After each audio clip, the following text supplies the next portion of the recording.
Muy buenas noches, bienvenidos a un nuevo programa de La Entrevista. Hoy vamos a hablar con una persona que tenemos aquí invitada alrededor de todo lo que tiene que ver con lo que es el coach personal, tanto familiar como educativo. Él es David Casado Ruiz. Buenas noches, David. Buenas noches. David es educador especialista en modificación de conducta, pero a mí me gustaría comenzar hablando con David cómo llega él o cómo llegas, David, hasta el mundo del coach. ¿Cómo llego? Bueno, pues tenemos que irnos años atrás. Vámonos años atrás. Yo empecé a trabajar en todo el mundo de la educación en una unidad de modificación de conducta, que era anexo en parte a prisión y tal. Y allí empezamos a trabajar con chavales a partir de 16 años, con grandes niveles de agresividad, violencia, tal, que provenían de medidas judiciales y servicios sociales y todo esto, ¿no? Allí conocí una serie de compañeros que eran educadores también, que conocían el tema del coaching y tal. Y fui viendo herramientas que utilizaban ellos que eran efectivas, no solo modificación de conducta, sino que entre todo, ¿no? Pues la faena resultaba mejor, ¿no? Había más éxito. Y a partir de ahí fue cuando empecé a formarme, hasta que hice el máster internacional en el año 2010, si no recuerdo mal. El mundo del coach o del coaching tiene diversas facetas, diversas formas de enfocarlo, ¿verdad, David? Cuéntanos un poquito. Bueno, la verdad el coaching, digamos que es la herramienta, aunque yo siempre digo que es un estilo de vida, porque yo lo llevo como estilo de vida, ¿no? Es una herramienta que se puede enfocar en diferentes ámbitos, tanto en el deportivo como en la empresa, emprendedores, a nivel personal, a nivel familiar, a nivel educativo. Yo, experiencia y como estudios aparte del coaching, yo siempre digo que para mí es una herramienta. Yo llevo una caja de herramientas y dependiendo del caso al cual me enfrento cada día, pues decido utilizar herramientas de terapia breve, herramientas de PNL, herramientas de coaching, de educación. No lo hago puramente, por decirlo de alguna forma. Tú eres, desde diciembre del año pasado, diriges el Departamento de Intervención Familiar del Centro Terapéutico Espiral de Benidorm. Tú directamente trabajas con todo lo que tiene que ver con la familia y la educación, ¿verdad? Efectivamente. Sí, desde diciembre abrimos este nuevo departamento, lo dirijo yo y es una intervención directamente en casa. Para que nos hagamos una idea, es tipo hermano mayor o super nanny. Y lo tenemos en Benidorm. Cuando te diriges o cuando enfocas tu vida a todo lo que tiene que ver con el coach familiar y educativo, es porque tú también llevas una trayectoria, como me comentabas al principio, ¿no? Que viene de la educación. Exacto.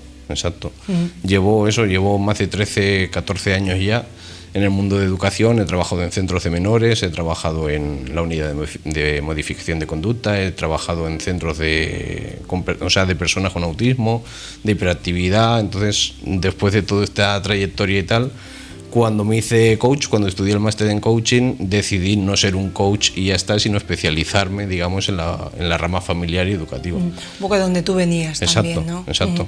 Pues utilizar esa herramienta del coach o del coaching para centrarte en todo lo que tiene que ver con educación. Efectivamente.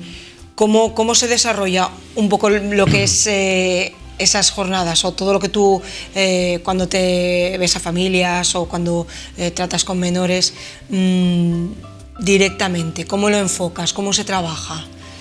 ¿Cómo son esas herramientas? Para conocer un poquito más a fondo. Las herramientas, el trabajo en sí, primero consta, digamos, de una entrevista con los padres, donde ellos me exponen un poquito el problema o lo que hay que modificar o lo que hay que trabajar, ¿no? Lo que hay que mejorar en casa. Después empiezo a visitar el domicilio un par de veces para observar un poco y ver qué es lo que está sucediendo, porque no es que el padre o la madre te esté mintiendo, sino que tú como profesional normalmente ves más cosas de las que ellos te cuentan, ¿no? Y a partir de ahí estableces un plan de intervención, ¿no? El cómo, y se lo explicas a los padres. Pues mira, creo que las horas problemáticas van a ser en la levantada de la mañana y en la hora de la cena, pues la hora donde hay que intervenir. Por un lado trabajo con los padres para darles pautas para que ellos sigan la misma línea de trabajo cuando yo no estoy en su casa. Por otro lado yo intervengo directamente con el chaval en el domicilio, si hace falta en despacho, y si no, normalmente en domicilio, que es donde normalmente está el problema, ¿no? Se da la situación problemática. David, cuando hablamos de educación, de enseñanza en valores, de la familia, también de la escuela, hay que ir, me vas a decir que sí, obviamente, ¿no? Hay que ir un poquito más allá de lo que es la formación en materias más habituales, ¿verdad? Ajá, exacto. Debe ser por ahí un poco. Sí, debería ser un poco, un no, poco bastante, por ahí. ¿verdad? Yo tengo una premisa, una máxima, como digo yo, que es que todo el mundo deberíamos de ser conscientes de que la educación es sistémica. ¿Y qué significa eso? Eso significa que, por un lado, y me salgo un pelín de lo que estaba comentando, se oye mucho eso que tanta manía me da a mí, ¿no? Eso de en casa se educa, en el colegio se enseña, esa pelea entre profesores, padres, tal. Yo creo que eso es una tontería. Debemos ser conscientes de que todo el mundo, absolutamente todo el mundo, estamos educando. Y educa el papá, es una concepción la mamá, más holística, ¿no? Que también es un término que se lleva ahora mucho, ¿no? Exacto, sí, pero es que hay un ejemplo muy claro que me hacen en consulta el otro día, hace apenas 3-4 días, ¿vale? Y me dicen, mira, hemos decidido quitarle el chupete a nuestro hijo. Pero hay un problema, y es que nosotros hemos tirado todos los chupetes a la basura, pero cuando vamos a casa de la abuela, si levantas un cojín, hay 27 chupetes. Si abres un cajón, hay 17 más. Entonces, de verdad tenemos que implicar a toda la familia.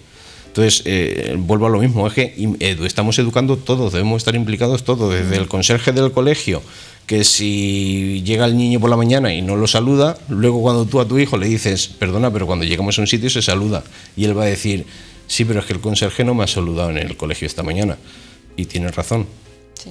Vale, entonces, que no nos dediquemos a la educación tal cual, o que no seamos padre o madre, no significa que no estemos educando.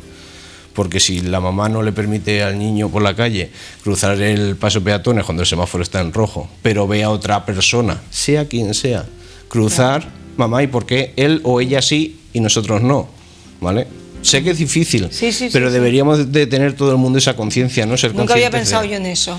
Es que son muchos aspectos. David, sobre todo, hablábamos, nos remontamos muy atrás, ¿no? Pero tú siempre has estado dedicado al mundo de la educación, ahora más concretamente como coach. También no estoy juzgando, pero como se ha transformado o como se han transformado las familias, el concepto de familia, también hay que trabajar porque eso quede más integrado, por decirlo así. Sí, a ver, es obvio que hay una transformación en las familias, en el sistema familiar, donde pues... No estoy diciendo que ni las de antes fueran mejor que las de ahora. No, pero por necesidades económicas de la familia, pues ambos miembros, papá, mamá, están más tiempo fuera de casa, trabajando, llegan a deshoras, el niño está a cargo de la abuela, de las extraescolares, de una chica que cuida al chico, ¿no? A los chiquillos y tal. Entonces, por un lado, los papás están bastante fuera de casa. Que esté la abuela, que esté una niñera, que esté quien sea al cargo de los niños, no significa que haya unas normas o unas pautas bien definidas en casa.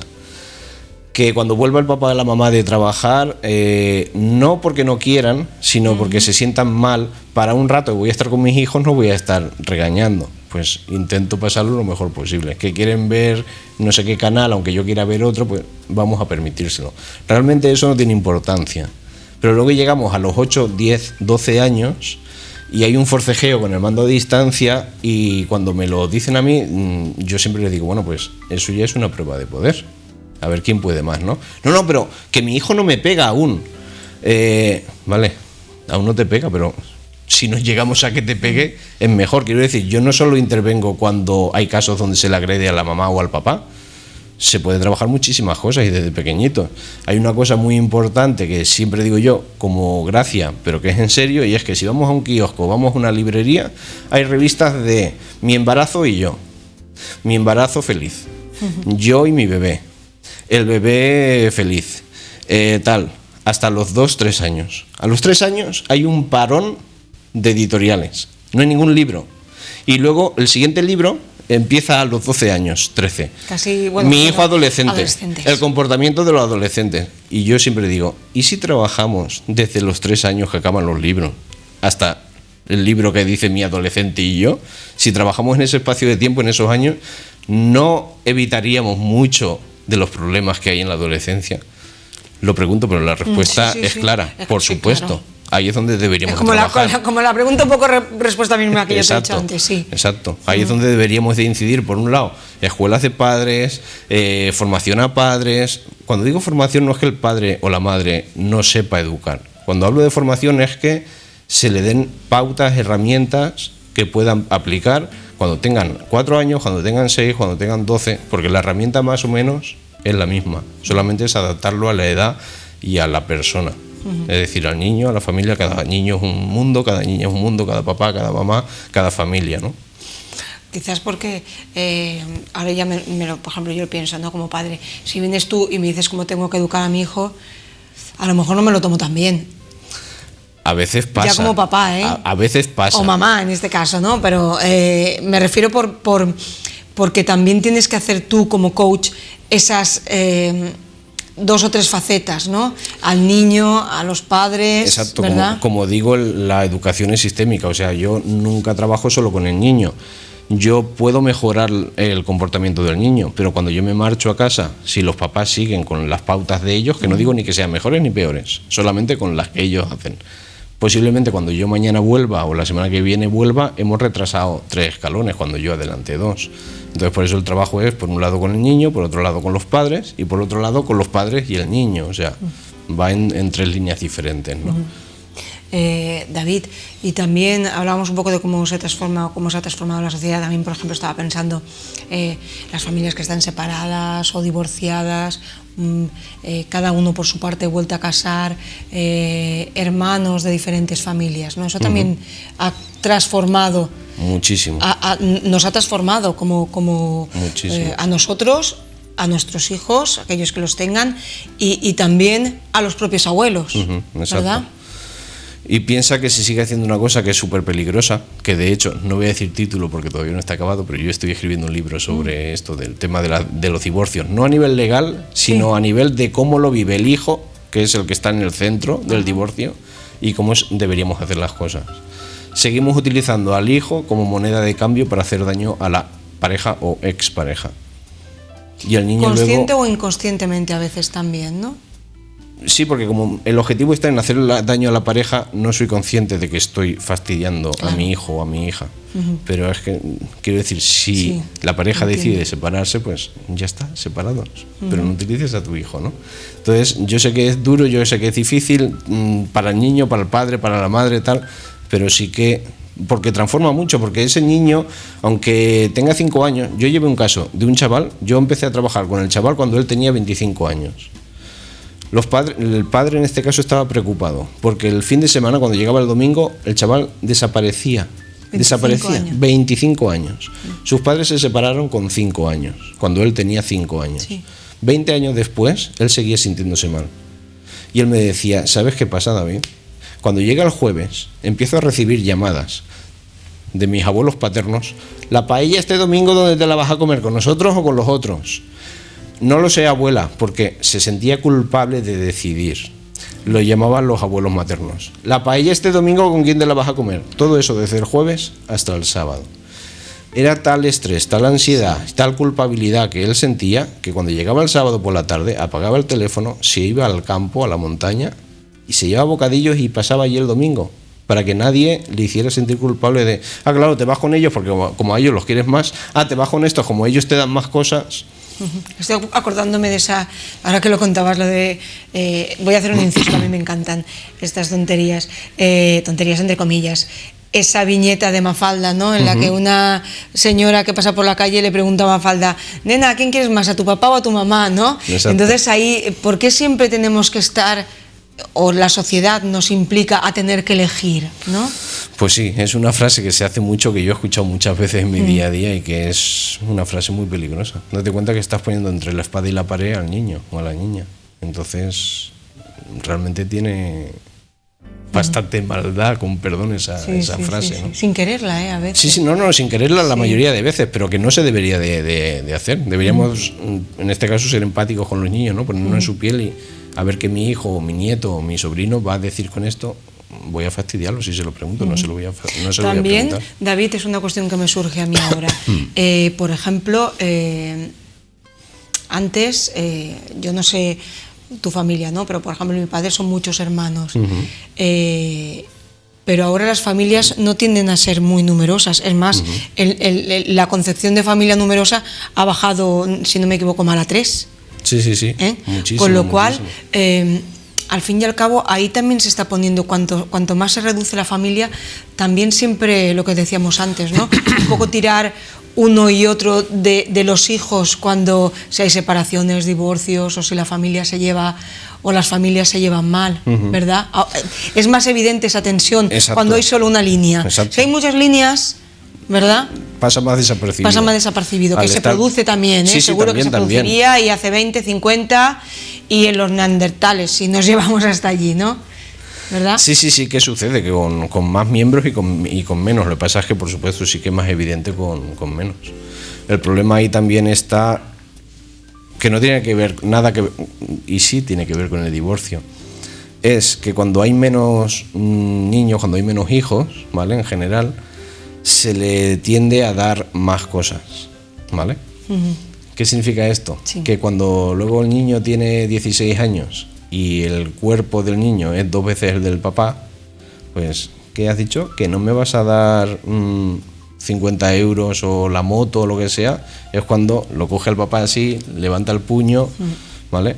Entonces, que seamos conscientes que cualquier chiquillo, cualquier chiquilla, todo lo que le gustaría que se lo gane con trabajo. O sea, no estoy diciendo que lo explotemos, el sentido de que a nosotros no nos llueven las cosas del cielo, porque al niño sí. Es eso, un poco esa educación en valores. Exacto. Porque es que hay chavales que yo llevo actualmente que no valoran nada, o sea, no paran de exigir dinero porque tiran el dinero, no valoran el dinero, no valoran que el padre le pague el gimnasio, no valoran que lleve el último iPhone. Hace poquito me pasó otro caso de un chaval de 16 años, papá, quiero el nuevo iPhone 6S. Perdón por la publicidad, pero es que quiero el último iPhone, el 6S. No que tú tienes el 5S y te funciona perfectamente. Papá, quiero el iPhone, lo quiero. No, que tú tienes este y te funciona perfectamente. Estaban cenando. Papá, ya no me funciona. Que sí. Cogió el cuchillo, hizo así, se lo clavó en la pantalla del teléfono y dice, ¿ves cómo no me funciona? ¿Qué pasó? Al día siguiente por la mañana el chiquillo tenía el iPhone 6S. ¿Qué estoy haciendo? Reforzando esa conducta. Cuando salga el 7 o el nombre que le den al iPhone, volverá a clavar el cuchillo. O sea, estamos reforzando esa conducta. Entonces, sí, dime. No, simplemente que los eduquemos para que se impliquen en su educación y para que sean autónomos. Y no hablo a nivel fiscal, autónomos en cuanto que sean capaces de hacer sus cosas en su vida diaria, no solamente a cambio de dinero. Y también es importante, por ejemplo, que ahora hay mucha preocupación, todo lo que tiene que ver con el acoso escolar, con el bullying, ¿verdad? También a través de las redes sociales. Ese es otro tema, pero eso, claro, es que eso también es la educación a los niños, ¿no? Porque hemos hablado de la relación entre familias, la relación con las distintas familias, pero también la relación entre amigos. Entre los iguales, exacto. Amigos o no amigos, en este caso, sí. Es otro tema difícil, complicado, peligroso.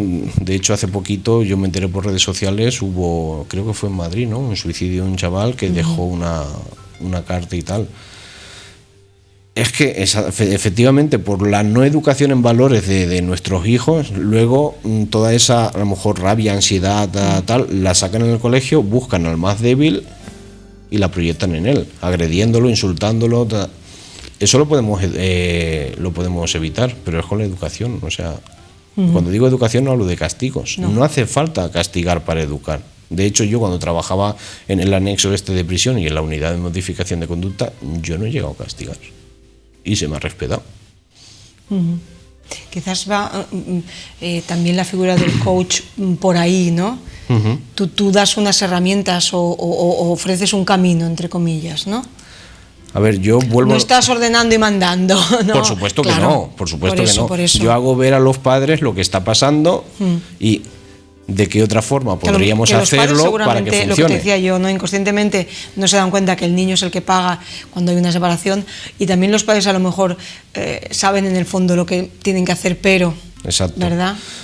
Si me permites, te pongo un ejemplo para que lo veamos, porque son cosas, entre comillas, tontas, pero para que veamos cómo reforzamos, sin darnos cuenta, conductas en los niños.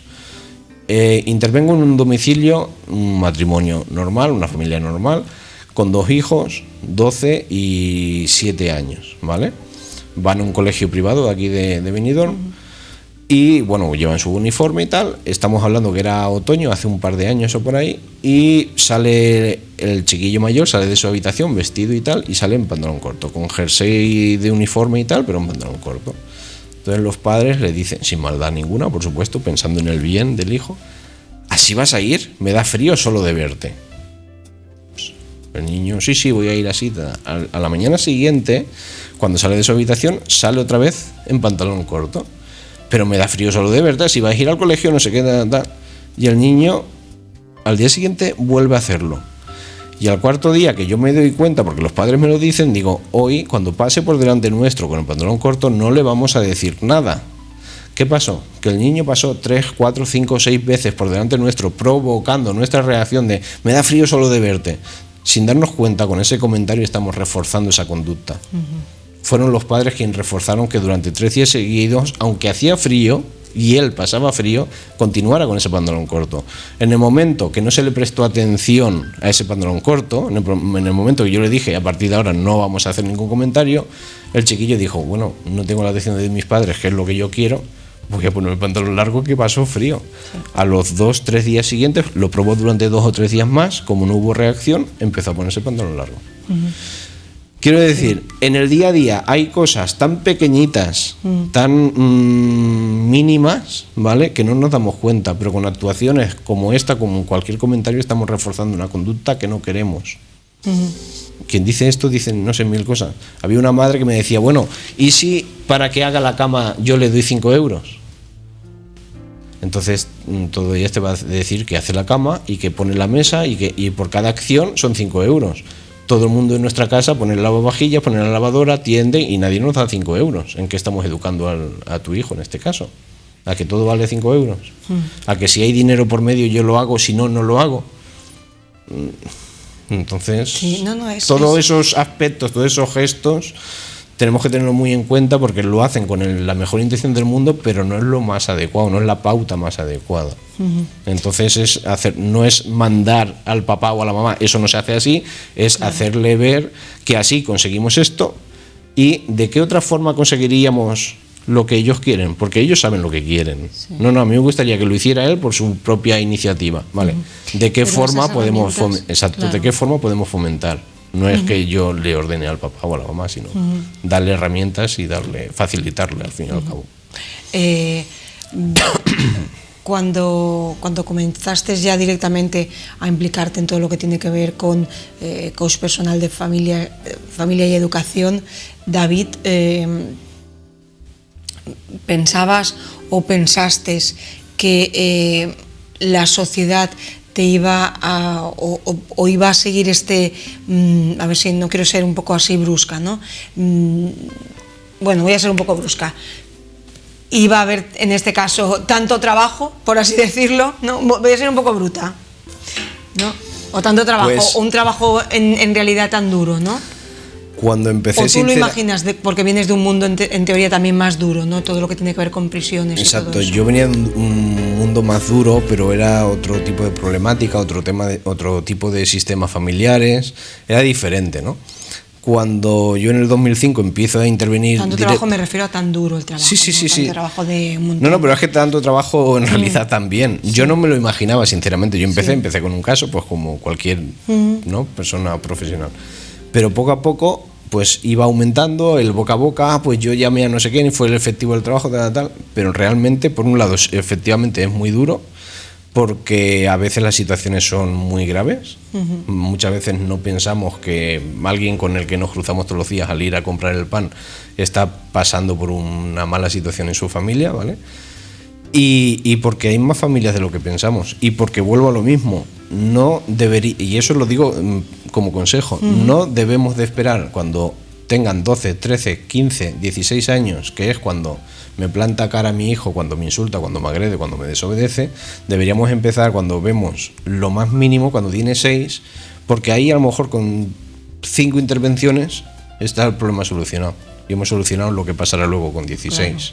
Pero realmente sí, efectivamente lo que tú decías, el trabajo es duro porque hay muchísimas familias. Sí, un poco ir a la raíz, ¿no? Exacto. No, por ejemplo, luego a solucionar el síntoma, sino a solucionar lo que es... Exacto, es que muchas veces cuando la familia te busca o te contrata o quiere una cita contigo, normalmente ellos lo consideran como problema. Mira, lo que está pasando en casa o el problema es este. Sí. Realmente lo que ellos te exponen no es el problema, es el síntoma del verdadero fondo que hay. Exacto, a mí, por ejemplo, en Teulada tuve una familia que me llamaron hace ya por lo menos 6-7 años, donde el problema que me expone la familia es un consumo de porros, ¿no? De marihuana y tal. Después de hablar con ellos, visitar la casa, ver el comportamiento del chaval con los padres fuera de casa, tal, veo que no hay adicción, que es otra cosa, que solamente es un síntoma. Y bueno, cuando llegamos ya a la realidad, al nudo, digamos, empezamos a trabajar, fue duro y fue largo, pero bueno, el problema se solucionó. Entonces, efectivamente... Lo que tú comentas, bueno, lo que hemos desgranado un poquito. Exacto. Bueno, hemos hecho una conversación estupenda esta noche con David Casado, hablando, él es coach personal, familiar y educativo, sobre las familias, sobre la labor que él hace, y yo quiero agradecerle, David, nos hemos quedado sin tiempo, se nos ha pasado en un vuelo, en un momentito. En un momentín. David, gracias por haber estado aquí esta noche, gracias, por ilustrarnos, por contarnos todas estas cuestiones tan interesantes alrededor de la educación. Gracias a vosotros. Y nosotros, como les decía, hemos estado esta media hora con David, también con ustedes que nos dejan entrar en sus casas, y ya saben, hasta la próxima entrevista. Muy buenas noches.